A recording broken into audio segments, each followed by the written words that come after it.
Привіт! I'm Chuck Olenek. I'm a Ukrainian-American, baptized with the name Yaroslav. I was brought up speaking Ukrainian in the house and exposed to a lot of Ukrainian culture.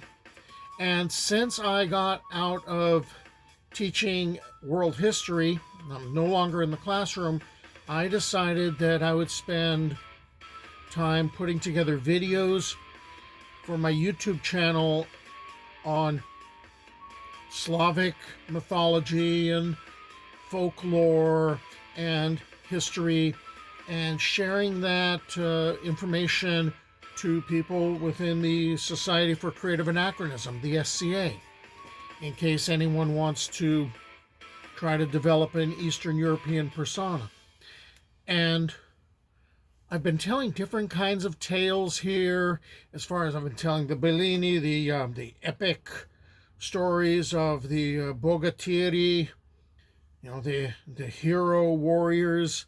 I've also been telling the skazki, the fairy tales.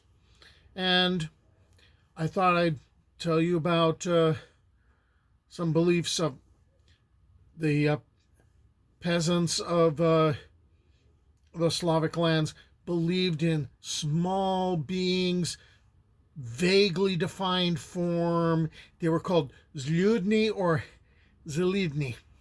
And they would bring zlo, they'd bring evil to every habitation that they decided to move into and take up residence in.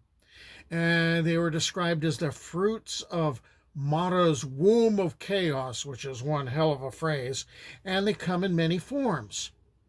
There's bida, or poverty, there's gore, or grief, there's liko, or fever, nedolia, that's harm, neshchesnia, or misfortune, nuzhda, that's need, which probably sounds a lot like poverty, primka, or caprice, and zavoyna, conquest. Voyna is war. And there was a common curse, may the Zludni strike him, in Ukrainian. In Belarus, the Zludni have got leave for 3 days.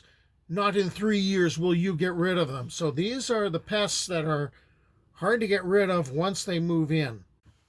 So there is a skazka, a fairy tale, that is told in Ukraine of a poor man, a muzhik, a peasant. Let us call him Ivan for the sake of the story. Ivan had a wealthy brother, and Ivan had nothing to give his brother. But he went fishing one day, and he caught a large, beautiful fish, and he took it to his brother. Let's call him Fedor. Fedor, my brat, please accept this gift. And Fedor, the rich man, marveled at the size and the beauty of this fish. He said, this is a splendid fish, my brother Ivan. Thank you, and showed his brother immediately to the door. There was no other sign of gratitude.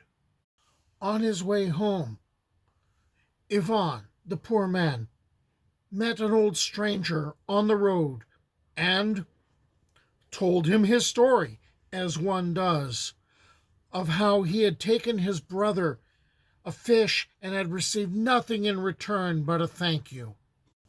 How? Cried the old man. A spasibo is no small gift. Sell it to me. How can one sell a gift? Said Ivan. But I do have another fish. Pray take it as a gift, as a spasiba. So the spasiba is mine, said the old man, and he disappeared. But he left in Ivan's hands a purse full of gold. Ivan the peasant became wealthy. He was no longer a mere muzhik, and he used the gold to start a business in town and in time moved into a house in town, and it was a fine house. After a time, Ivan's wife said to him, Ivan, we were wrong. We left our old millstones at the old house. They nourished us, you see, when we were poor, but now they're no longer necessary to us, and we've quite forgotten them.